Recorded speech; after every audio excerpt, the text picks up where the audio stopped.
ಅವರಿಬ್ರು ಒಂದೇ ಏರಿಯಾದ ಹುಡುಗರು, ಅಲ್ಲದೆ ಸಂಬಂಧಿಕರು ಕೂಡ ಆಗಿದ್ರು. ಆದ್ರೆ ಆ ಯುವತಿಯ ವಿಚಾರಕ್ಕೆ ಶುರುವಾದ ಗಲಾಟೆ ಇಡೀ ಏರಿಯಾವನ್ನೇ ತಿರುಗಿ ನೋಡುವಂತೆ ಮಾಡಿತು. ಅಷ್ಟಕ್ಕೂ ಆ ಗಲಾಟೆಗೆ ಕಾರಣ ಏನು, ಯಾರು ಆ ಯುವತಿ, ಅದನ್ನ ಹೇಳ್ತೀವಿ ಈ ಸ್ಟೋರಿನಲ್ಲಿ. ಹೆಣ್ಣಿಗಾಗಿ ಹೆಣ್ಣೂರಿನಲ್ಲಿ ನಡೆದೇ ಹೋಯ್ತು ಮಾರಾಮಾರಿ.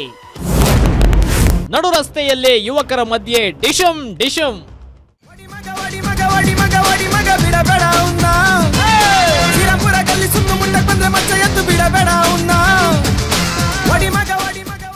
ಈ ದೃಶ್ಯವನ್ನೊಮ್ಮೆ ನೋಡಿ. ನಡು ರಸ್ತೆಯಲ್ಲೇ ಒಬ್ಬರ ಮೇಲೊಬ್ಬರು ಹೇಗೆ ಬಿದ್ದು ಒದ್ದಾಡ್ತಿದ್ದಾರೆ ಅಂತ.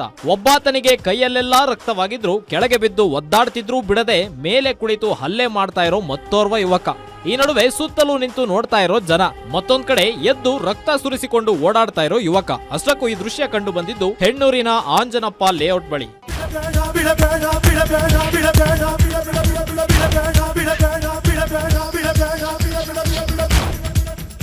ಹೀಗೆ ಬಿದ್ದು ಒದ್ದಾಡ್ತಾ ಇರೋ ಇವರ ಹೆಸರು ಅರ್ಮಾನ್, ಮತ್ತೊಬ್ಬ ಹಜಾರುದ್ದೀನ್.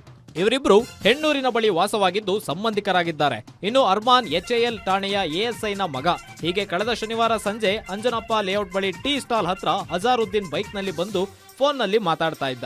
ಆಗ ಅರ್ಮಾನ್ ಕೂಡ ಅಲ್ಲಿಗೆ ಬಂದಿದ್ದು ಹಜಾರುದ್ದೀನ್ ಜೊತೆ ಯುವತಿ ವಿಚಾರಕ್ಕೆ ಇಬ್ಬರ ನಡುವೆ ಗಲಾಟೆಯಾಗಿದೆ. ಹೀಗೆ ನೋಡುತ್ತಾ ಪರಸ್ಪರ ಬಡಿದಾಡಿಕೊಂಡು ನಡು ರಸ್ತೆಯಲ್ಲಿ ಬಿದ್ದು ಒದ್ದಾಡಿದ್ದಾರೆ. ಗಲಾಟೆಯಲ್ಲಿ ಇಬ್ಬರಿಗೂ ರಕ್ತ ಗಾಯಗಳಾಗಿವೆ. ಈ ನಡುವೆ ಸುತ್ತಮುತ್ತ ಜನ ನೋಡ್ಕೊಂಡೇ ನಿಂತಿದ್ದಾರೆ. ಹೀಗೆ ಇಬ್ಬರು ಒಡೆದಾಡಿಕೊಂಡು ಸುಸ್ತಾಗಿ ಕೊನೆಗೆ ಮನೆ ಕಡೆ ಹೆಜ್ಜೆ ಹಾಕಿದ್ದಾರೆ.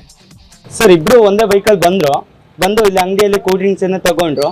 ಇಬ್ರು ಮಾತಾಡ್ಕೊಂಡು ಏನೋ ಮಾತಾಡ್ತಿದ್ರು ಗೊತ್ತಿಲ್ಲ, ಬಟ್ ಟೀ ಎಲ್ಲ ಕುಡಿದು ಜ್ಯೂಸ್ ಅನ್ನು ಕುಡ್ಕೊಂಡು ಮತ್ತೆ ಮಾಹಿತಿ ಪ್ರಕಾರ ಅವ್ರಿಬ್ರನ್ನೇ ಜಗಳ ಆಡ್ತಾ ಇದ್ರು. ಏನ್ ಮಾಹಿತಿ ಅಂತ ಗೊತ್ತಿಲ್ಲ ಸರ್. ಘಟನೆ ಹಿನ್ನೆಲೆ ಸದ್ಯ ಹೆಣ್ಣೂರು ಪೊಲೀಸ್ ಠಾಣೆಯಲ್ಲಿ ಇಬ್ಬರು ಯುವಕರಿಂದಲೂ ದೂರು ಪ್ರತಿ ದೂರು ದಾಖಲಾಗಿದೆ. ಈ ನಡುವೆ ಇಬ್ಬರ ಹೇಳಿಕೆ ಪಡೆದಿರೋ ಪೊಲೀಸರು ವಿಚಾರಣೆ ನಡೆಸುತ್ತಿದ್ದಾರೆ. Ajay Gowda, crime bureau, guarantee news.